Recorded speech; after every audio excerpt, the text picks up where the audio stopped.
Hello everyone, I'm Mike from North Coast Seafoods, and I want to take a minute and show everyone how to open a hard shell clam on the half shell.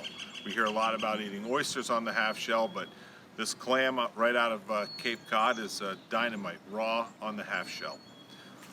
So just take a moment just to sort of show you the clam. These are all Quahog clams. The different sizing would determine what we would call it. This is a Topneck clam.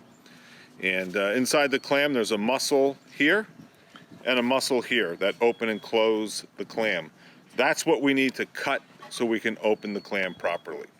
So let me get at this.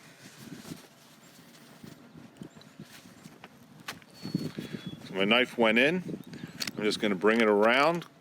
I can feel it cutting the muscle on that side.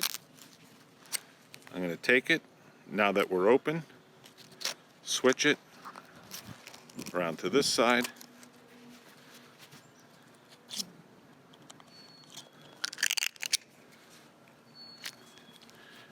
Here we have beautiful clam on the half shell.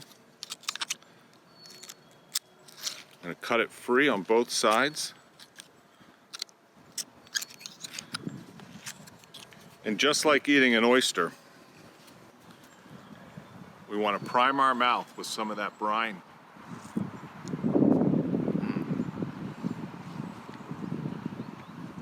Bottoms up.